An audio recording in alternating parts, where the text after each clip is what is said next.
안녕하세요. PGA 학원에서 김포외고 국어를 담당하고 있는 서영우 강사라고 합니다. 자, 김포외고 1학년 내신 대비를 위한 설명회를 진행하도록 하겠습니다. 우선 저희 설명회는 뭐부터 소개를 할 거냐면 아직까지 중3이다 보니까 아직까지 고등학교 내신에 대한 감이 없을 거예요. 고1 국어의 과정, 이게 좀 가장 중요한 이유에 대해서 일단은 설명을 드리고, 그 다음엔 김포외고 내신 특징이 뭔가 있겠죠, 그죠? 그럼 그 특징을 바탕으로 한 방안까지 설명드리도록 하겠습니다. 자, 그러면 고1 국어 과정은 과연 어떤 과정이 있을까라고 하는 것부터 들어가도록 할게요. 고1 과정이 가장 중요하다. 그 이유는 교과서에 답이 있어요. 뭐냐면 국어 교과서 구성을 좀 보도록 할게요. 자, 1단원에 그러니까 모든 국어에서 모든 교과서에서 다 들어가 있는 거예요. 첫 번째는 1단원에 문학이 나옵니다. 그럼 볼까요? 일단은 핵심적인 게 문학과 관련되는 거 일단은 들어가겠죠. 1학기 중간고사 때 무조건 들어갑니다. 근데 갈래별로 딱 나와 있죠. 그 말은 서정 갈래, 시, 소설, 극, 수필. 그러니까 문학을 총망라한 대표성을 지니는 그러한 갈래들이 다 들어가 있는 게 1단원입니다. 그러다 보니까 학생들이 1학기 중간고사 때 문학을 좀 핵심적으로 잡고 있어야 돼요. 그래야 어느 정도 성적이 좀 나오겠죠. 그 다음에 2단원은요, 뭐가 들어가 있냐면 읽기가 들어가 있어요. 읽기 같은 경우는 독서겠죠. 독서겠죠. 그 다음 3단원 같은 경우가 듣기, 말하기, 쓰기거든요. 그죠? 그러면 듣는다, 말한다 라고 하는 것은 화법과 관련되는 거예요. 화법. 그 다음에 쓴다라고 하는 것은 글을 쓰는 거기 때문에 작문입니다. 그 다음 5단원으로 넘어가면 문법이 나오죠. 그럼 여기에 문법을 제가 한번 좀 적어볼게요. 5단원. 됐죠? 자, 그 다음에 2학기로 넘어갔는데 2학기로 가면은 또 문학이 나오네요. 근데 문학인데 고전시가가 뭔가 좀 들어가 있죠. 고전적인 작품들이 뭔가 들어가 있거든요. 그러면 여기에서는 1학기 때 같은 경우는 현대적인 부분이 좀 더 강하고, 고전 같은 경우는 2학기는 좀 고전에 대한 문학이 들어간다. 좀 더 심화되었다라고 보시면 되고, 그 다음에 9단원 같은 경우를 보면 2학기 때 9단원 같은 경우 보면 문법이 들어가 있습니다. 문법인데 국어의 어제와 오늘이라고 하는 것이기 때문에 이거는 중세 문법이 들어가요. 그러면 문법은 문법인데 말입니다. 1학기 때는 현대적인 문법이 좀 더 강했더라면 2학기 때는 중세적인 국어의 역사와 관련되는 중세 문법이 들어가게 됩니다.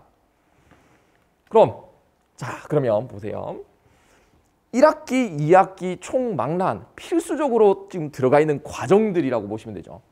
근데 여기서 눈치를 좀 채셨나요? 뭐냐면 이 과정들이 전부 다 뭐다? 수능 영역과 똑같아요. 수능 국어의 영역과 똑같습니다. 화장문, 문학, 독서 똑같지 않습니까?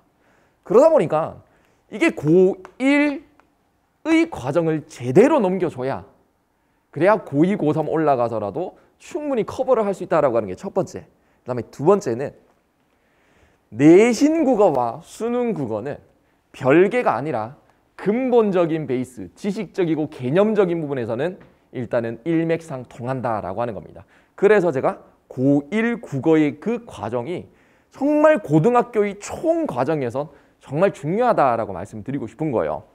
자, 그럼 2번 한번 볼까요? 국어의 근본은, 자, 조금 성적을 올리기 위해서는 어떻게 대비를 해야 될까라고 하는 거죠. 국어의 근본은 문장 독해력입니다. 여기서 포인트가 되는 게 있어요. 잘 보세요. 문장 독해력이라고 얘기를 했습니다. 이게 요즘 뭐 이슈가 되던데 요즘 뜨고 있는 게 문해력 학원이 그렇게 뜨고 있답니다. 학생들이 뭔 말이 읽기는 읽었는데 뭔 말인지를 모르는 거예요. 아니, 글을 쓴 사람의 의도를 읽어낼 줄 아는 것이 독자의 역할이고 문해력이라면 이게 별개가 되는 거죠. 이게 잘 못 읽는다는 얘기입니다. 뭔 말하는지를 잘 모른다는 얘기예요. 쉽게 생각해서 지 멋대로 해석한다 그 말이에요. 자, 그러면 문장 독해력이 중요한데 이게 문해력이다라고 하는 거죠. 문해력은 다른 말로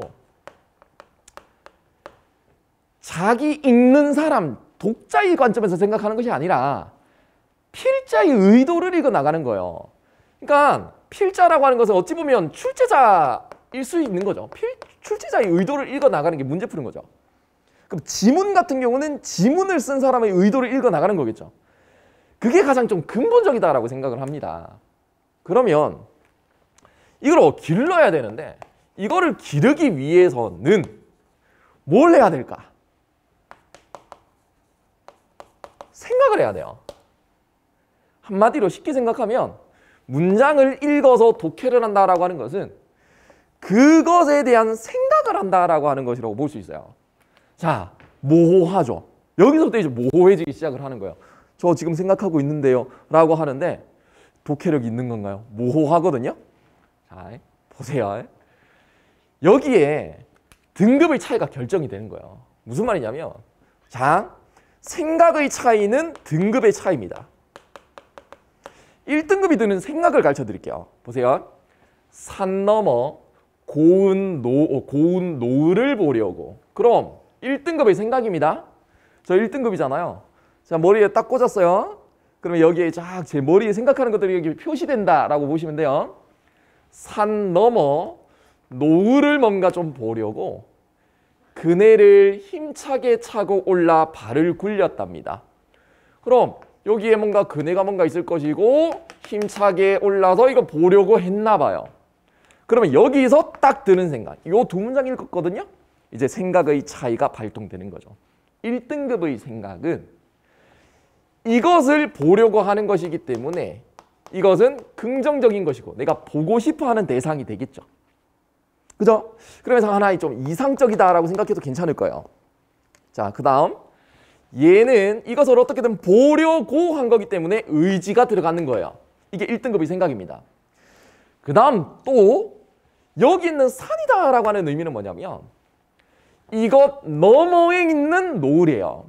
그러면 이 산 같은 경우는 이 노을을 방해하고 장애물인 거죠. 가로막는 걸 나타내는 것이니까. 따라서 이 산이다라고 하는 것은 장애물로서의 의미를 가지는 겁니다. 자, 제가 딱 두 줄을 읽었는데 등급이 높은 학생들은 생각의 차이라고 분명히 말씀드렸습니다. 이런 식으로의 의미를 가져갑니다. 근데 등급이 낮은 애들은 그냥 읽어 나가죠. 정보를 추출하지 않고 뭉개버리고 생각도 안 하는 거예요. 의식화시키지 않는 거예요. 정보에 대해서. 그런 점에서 생각을 할 수 있는 그러한 과정, 길이 필요한 거거든요. 생각의 길을 배워야 되는 거예요. 그게 1등급으로 가는 지름길입니다. 다시요. 생각의 길을 배워야 된다고요. 목적지, 이거는 의지야, 이거는 이거야, 저거는 저거야가 아니라 이렇게 이끌어낸 그 과정들이 생각인 거야. 그래야 자기도 할 줄 알거든요. 그래서 이러한 약간 좀 막연할 수는 있겠지만 이러한 것들을 차근차근 배워나감으로써 훨씬 더 익숙해지고 모르는 지문이 나오더라도 자기가 의미를 부여하면서 읽어내고 공감하고 학습할 수 있게끔 그 길을 제시하는 것이 수업인 것이고 그 길을 따라가고 반복적으로 나가게끔 해주는 것이 강의인 거예요. 또 과제물인 거예요. 자, 그럼 뒤에 한번 넘어가 볼게요. 이제는 김포외고의 좀 특징에 대해서 좀 설명을 좀 드릴 건데 김포외고는 서술형이 없습니다. 그럼 서술형이 없다라고 한다면 무조건 객관식인 거예요. 자, 한번 봅시다. 생각을 한번 해볼게요. 100% 객관식으로만 되어 있어요. 그러면 저는 어떤 생각을 좀 드냐면 난이도가 상대적으로 좀 낮겠구나라고 하는 경우의 수 1번. 두 번째, 난이도가 좀 높을 수 있는 방법은 변별력을 요구를 하는 문제가 뭔가 있겠죠. 그러면 학교쌤들이 어떤 식으로 낼까? 외부 지문을 통해서 학생들의 생각의 능력을 평가할 것이다 라고 하는 방법도 있을 것이고, 아니면 보기 추론, 보기 박스를 좀 많이 내어서 좀 추론의 영역으로 뭔가 좀 들어가면 좀 되겠지 라는 생각도 좀 들 겁니다. 자, 난이도가 낮은 문제가 거의 90%입니다. 변별력이 있는 지문 10%라고 생각하시면 됩니다. 김포외고는. 그러면 저는 또 이런 생각을 하게 됩니다. 그럼 김포외고는 난이도가 결과적으로 좀 평균적으로 좀 낮겠구나라는 생각을 첫 번째 하게 되고요. 두 번째, 그러면 한 개나 두 개만 틀려도 등급은 엄청나게 떨어질 수 있겠구나 라는 생각. 또 하나의 생각, 최상위권을 목표로 간다면 몇 점을 목표로 가야 된다? 100점을 목표로 가야 된다. 100점을 목표로 가기 위해서는 절대 실수하면 안 될 것이고, 변별력이 있는 문제 한두 문제라도 커버를 반드시 해야 되겠구나 라는 생각을 하게 됩니다. 자, 그러면 한번 봅시다.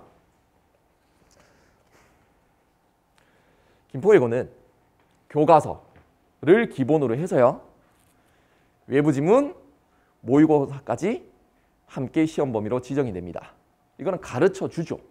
가르쳐 줍니다. 학교쌤이 생각보다 좀 친절합니다. 다른 학교보다 훨씬 더 좀 친절합니다. 이 범위, 이 지문 시험 범위 들어간다라고 하면 그거에 대해서 충분히 학습하시면 성적은 일단은 기본적인 이상으로는 다 나옵니다. 친절하세요. 정말 꼼꼼하십니다.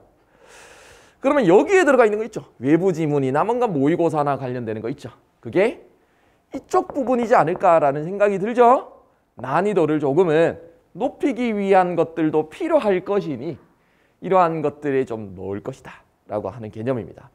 요게 등급을 결정하는 포인트 지점이 될 수 있겠죠.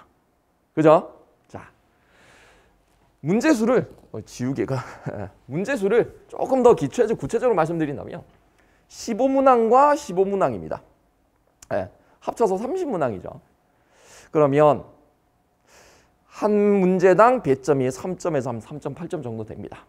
근데 김포외고는 변별력 있는 문제 한두 문제가 발목을 잡습니다.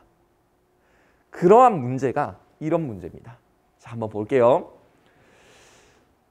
보기 박스를 잘 한번 보시면 다양한 개념어들이 뭔가 좀 들어가 있어요. 그죠? 근데 문제는 뭐냐면 자, 만약에 1번, 2번, 3번, 4번, 5번 선택지로 적절하지 않은 걸 고르시오라고 한다면 그냥 헷갈리는데 둘 중에 그래도 요 부분 좀 틀렸겠구나라고 해서 좀 헷갈리긴 하는데 이거는 확실하게 틀렸어. 요거는 좀 헷갈리는데 보세요. 요거는 좀 헷갈리는데 이거는 확실하게 틀렸기 때문에 이거야 라는 요행을 바랄 수 있습니다. 그러나 이 문제 스타일 같은 경우는 요행이 없어요. 왜요? 적절한 것의 개수 물어라라는 얘기입니다. 즉 하나하나 전부 다 꼼꼼하게 독해를 해서 하나하나 맞다 틀리다라고 하는 것을 정확하게 판별해내야지 정답이 2개 이렇게 체크가 가능하기 때문입니다.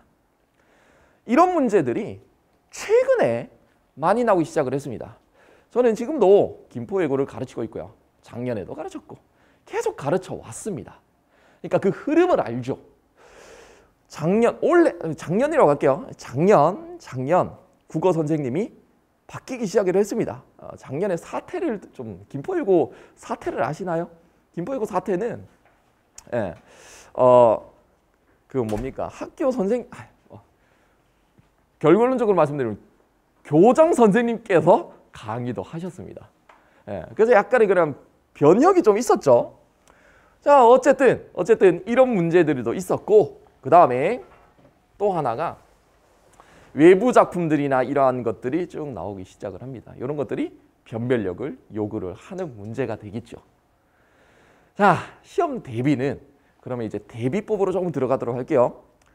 개념 이해라고 하는 것이 3이고요. 문제풀이가 7이라고 저는 생각을 합니다. 무슨 말이냐면 이것은 배우는 거죠. 이거는 적용해 보는 거죠. 배우는 것이 많으면 좋기는 한데 적용을 해봐야 됩니다. 적용 능력이 떨어지는 학생들이 되게 많습니다. 왜? 문제를 풀고 그 다음 그것에 대한 피드백을 제대로 하지 않으면 성적은 올라가지 않습니다. 이거는 학생들이 해야 되는 비중이 훨씬 더 많은 거죠. 요거는 강의를 통해서 집어넣는 거기 때문에 학생들의 역할은 조금은 좀 떨어지죠. 강사의 역할이 훨씬 더 좀 중요합니다. 근데 시험 보러 가는 주체는 누구예요? 학생 개인 혼자입니다. 그때 오롯이 자기의 실력이 발휘되는 거겠죠. 그러려면 자기 혼자 스스로 하는 문제풀이나 이런 것들이 좀 많아야 되고, 그러다가 틀린 것들이 있으면 제가 옆에서 피드백을 해주는 그런 과정을 통해서 자기의 구멍난 개념이나 학습의 생각의 오차를 메워나가고 줄여나가는 그러한 과정들이 꼭 필요하다라는 말씀을 드리고 싶은 거예요. 자, 그래서 저는 어떤 식으로 진행을 할 거냐면 1시간, 총 3시간이거든요. 1시간은 시험 범위와 관련되는 핵심적인 강의를 할 겁니다. 그럼 두 번째는 40분 동안 한 30분에서 한 40분 정도 사이에 그 정도는 개인별 문제를 풀게끔 할 거예요. 그러면서 저는 학생들의 과제물을 점검하겠죠. 점검하면서 학생들이 요거 좀 많이 틀렸네? 요거 좀 애들이 헷갈려하는 문제들이었구나 라고 하는 거. 그것을 파악하는, 저는 그걸 파악하고 학생들은 이 시간에 문제를 풀게 될 겁니다. 적용을 한번 해보는 거예요. 그러면 마지막 1시간은 과제물에 대한 거, 그죠? 그 다음 개인별 문제 풀었던 것들에 대해서 매길 거 아니겠습니까? 거기에서 좀 틀린 것들에 대한 완벽한 피드백을 진행을 할 거예요. 자, 내신의 80%는 자료가 승부를 합니다. 자료가 되게 중요한 거예요. 왜?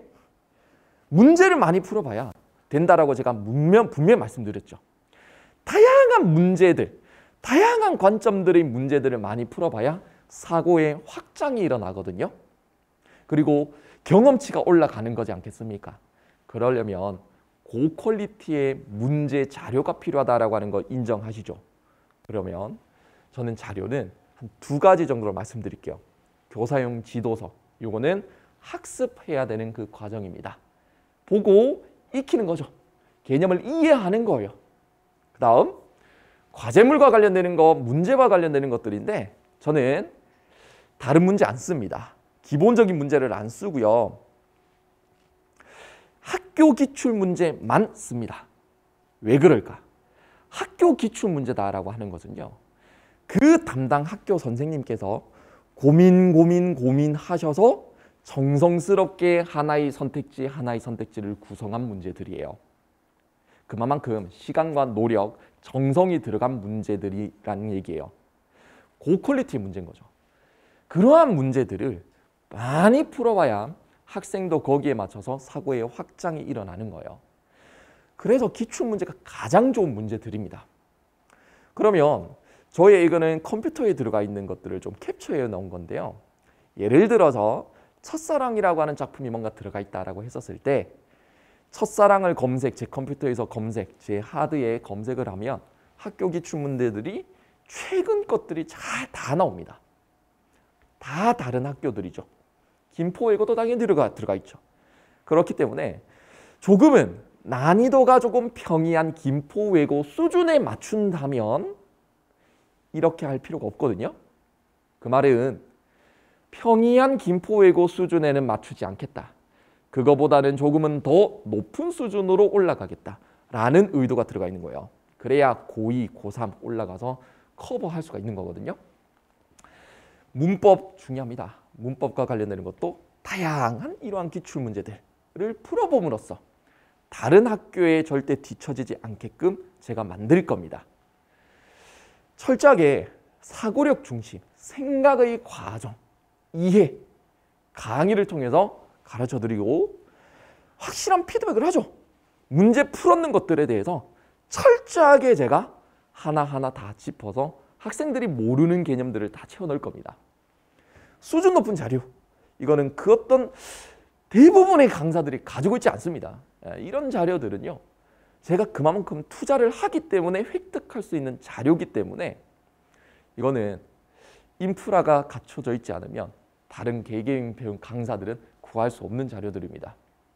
자료, 강의, 관리, 자료 3박자로 확실하게 제가 준비해 드리도록 할 겁니다.